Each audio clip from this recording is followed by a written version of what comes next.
Chiara was always open and alert to bringing the love of God through going where it was needed the most. She had met Bishop Peters, a Dutch religious, during the Vatican Council time, and he told her of his meeting with a delegation from the Bangwa tribe of Fontem. These people were afraid of moving towards extinction as they had a 98% infant mortality rate. Being followers of traditional African religion, that is nature worship, they had tried everything they could with no success. They then took an offering to the bishop and asked him to pray to his God for a solution to their problem. And so Chiara responded. In 1966, she sent some Focolarini, 3 doctors, 4 nurses, 2 technical professionals to Fontem. They started work at once. They put up the first dispensary in a wooden hut. They started taking care of the children and the people who came to them. They lived among the Bangwa in simple mud huts, using all the resources that they had. But there were so many patients that there was a very urgent need to build a hospital. That time, it was a challenge because there wasn't even electricity. Chiara herself visited Fontem a few months later and immediately struck a strong bond with the Fon, the king, and the Bangwa people. The Fon told her, "How can you, a woman, do all this? What you are doing is definitely from God." And Chiara too felt this strong unity, and she said, "It was as though the presence of God gave us strength, the enthusiasm, and the light to start off together on this divine adventure." So the hospital was built, and it saved countless lives. Then came a hydroelectric power station, some enterprises, schools, and later even a college. In 1969, Chiara sent one of her first companions, Marie-Laine, to Fontem with this mandate: go to Fontem, but do not speak for the first 6 months. Marie-Laine did that. She put herself totally at the disposition of listening to everyone, from the priests to the Focolarini, the Bangwa people, the cleaners of the hospital, the gardeners. She listened and never commented. The Focolarini there expected her to give them directions, and her attitude surprised everyone. After 6 months, Marie-Laine started to speak, and she gave suggestions, and what came out was real wisdom. The Focolarini commented that she in 6 months had understood more about the African people and their interior life than they had in 3 to 4 years of living there. And to support developments in Fontem, in 1968, Chiara launched Operation Africa to involve the youth of the movement and the worldwide communion of goods and solidarity. This attitude of openness, acceptance, and love, where visitors showed the people of Fontem real love, gripped their hearts, and opened their eyes to the beauty of the ideal. It had a big impact, especially on the young people, as Martin, who was one of the first Bangwa Focolarini, will tell us. I'm Martin Kafu, and I come from Fontem in the Cameroons. I was 16 years old when some Focolarini doctors came to Africa to help solve the problem of the high infant mortality of my people. Their dedication marked a new beginning for our people. Many young people like me were attracted by the Christian message they preached with their lives. We wanted to live like them. This is how the permanent Mariapolis began in Fontem.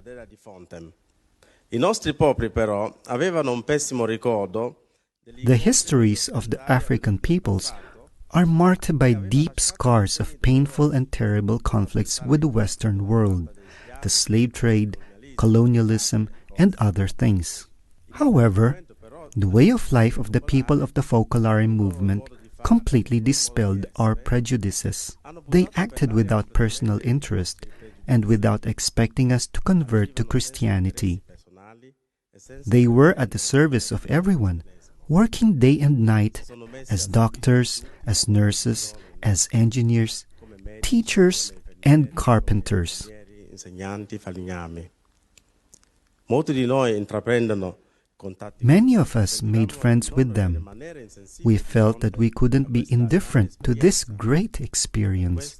This is why we decided to get together with them, to share everything with one another, like brothers and sisters, all equal.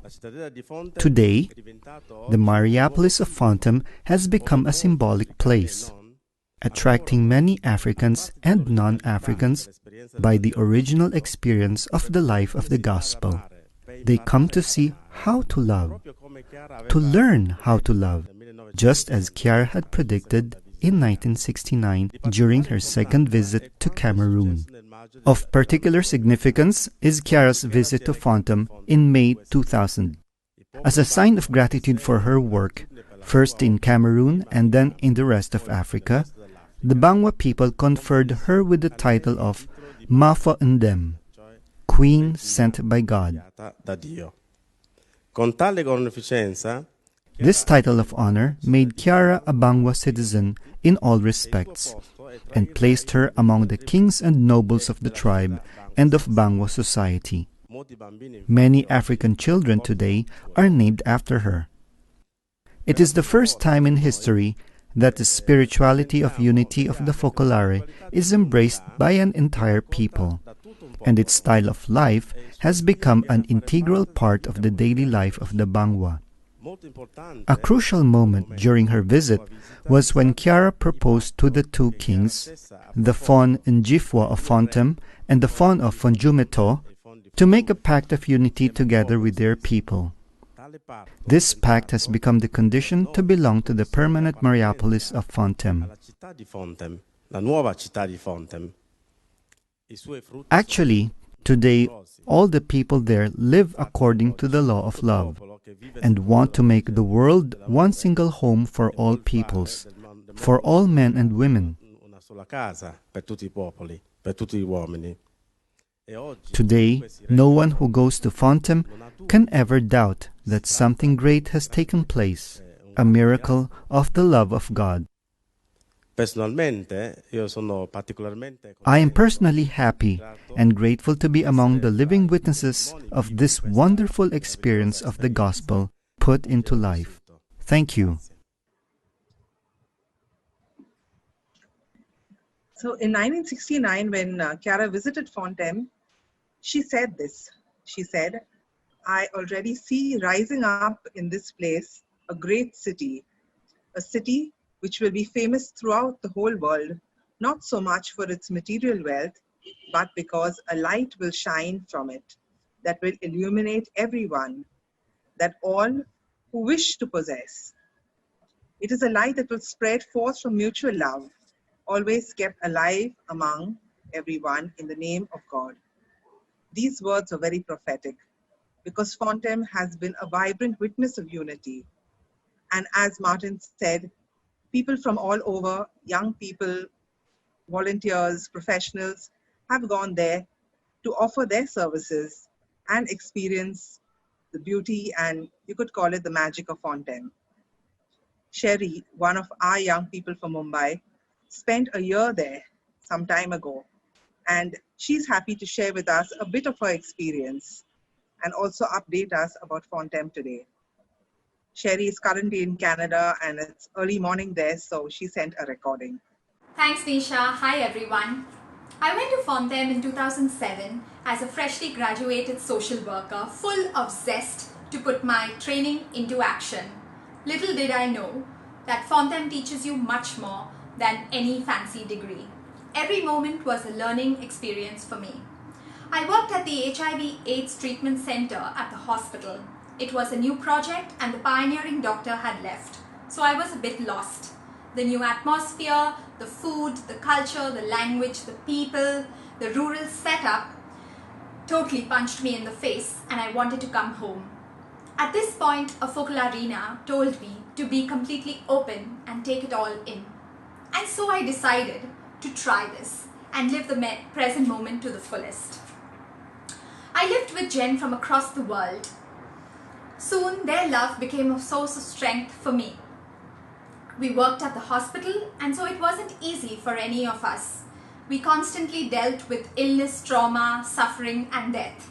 Sometimes we too fell sick or were down and depressed, and we pulled each other up out of this suffering. Today, when I look back, I clearly see how we lost a little of ourselves to help the other. Over time, work gained momentum, and I organized events, campaigns, and started a support group for those living with HIV. They grew close to me and opened up about their worries and their fears. All I could do was listen. One day, a girl who was my age suddenly died.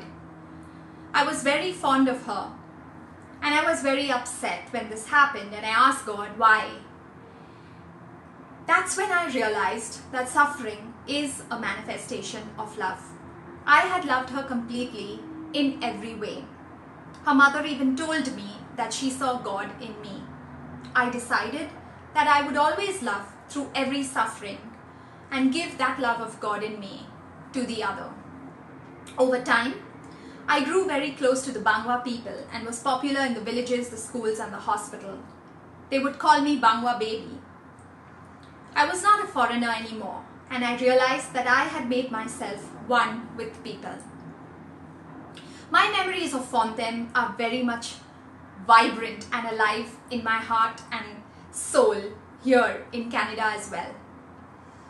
I don't know what this experience gave me, and I cannot describe it, but I know that the love, the peace, the simplicity, the generosity to give even when you have nothing, and the suffering will remain with me forever.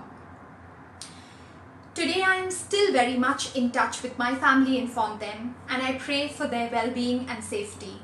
With the Anglophone crisis, many of them have left the valley and gone back to their villages to avoid the violence. I've seen and heard that the college is completely deserted, and the hospital has a handful of staff who are risking it all and working there. One of them was my friend, who was murdered for no particular reason. As fear looms over this wonderful place, I hope that it does not come to a close. As I left the valley, they said to me, "Run, Sherry, run, always behind Chiara, and listen to the Holy Spirit in you." I know that no matter the distance, I will always remain united with Fontem, because we have one goal, and it is a place where I went and experienced the love of God. Thank you. That was a lovely experience. Thanks so much, Sherry. And yes, Fontem today is still in the grip of a civil war situation. There has been danger, destruction, and much has changed. But the light of God's love still shines. Let's now hear Charles, a volunteer from Fontem. Charles and Araceli support the Focolare community in Fontem with personal sacrifices and a great deal of love. Charles is married and has 6 children. His family has moved further north to Bamenda, a city that's safer and where the children can go to school. As a family, they decided it was good for him to stay in Fontem, to stay close to the population that could not leave the valley. This was really impossible for me to hear this kind of statement, Fontem close. Chiara came to Fontem in 2000 and make a pact of mutual love with the Bangwa people and with everybody. And now, how can somebody think that Fontem is close? It's impossible. The life of Chiara should be in our blood. So if you want Fontem to be completely close, you go in each one and take out the blood. But I think it's impossible because we are living the life of mutual love, which will go ahead. Aracelis gives time and love to the many people she meets. Seeing her contagious joy, it's not immediately obvious that she, like Charles, has experienced occasions when her own life was in danger. We asked where she gets the strength to keep going. I find strength in God, in God. I have given my life for the people, and we have gone back to the early times of the idea. And it's giving us a lot of courage. It's making us to really see that, no, we are on the right track. Because when we look at what happened in the days of Chiara with the Second World War and what is happening now, we say our own is nothing compared to what Chiara was able to embrace, and none of them died. So we are just putting our lives in the hands of God and trusting God for everything. Being with Charles and Aracelis for even a short time was enough to understand that thinking Fontem is closed is very far off the mark. Their certainty that peace will come doesn't stop at Fontem and Cameroon. The first thing that comes in my heart, truly deep in my heart, will be that we all should live the pack of mutual love that Mama Chiara gave to us. It was for everybody, everybody. I believe very strongly that if we all live that pack, all these problems in the world, we will solve it. We will solve it. It will not be a miracle. It will come. You know. So I would tell everyone to live this pack of mutual love. It will enter everywhere. And will change the world. And we will go ahead. You know. That will be my wish if everyone can put this pack of mutual love into practice. You know. Yeah. We're already taking a short break. We wanted to let you listen to a song. Of course, it's not a song of the Focolare, but we chose it because the images that you will see in this video are exactly from Fontem. And so, since we spoke so much about Fontem and Africa, we thought to give you a short break with a music called Up in the Sky, and you can have a look at how Fontem was before this civil war.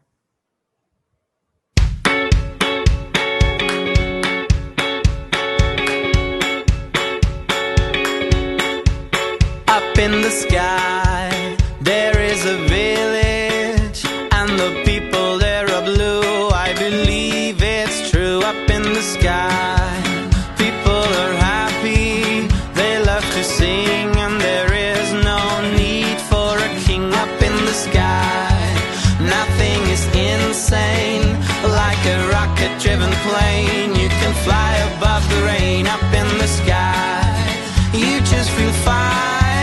There is no running out of time, and you never cross the line. I never want to die. I wanna live in the sky. Up in the sky you can fly, you will make it if you try. In the sky you are far away. Up in the sky you can sing, and you can do everything, and no matter what you say, it's true. Go into the blue. Up in the sky, there's no religion, there are no cars and no phones, and you cannot be controlled. Up in the sky, you just feel fine. There is no money making crime, but a lot of good wine. I never want to die.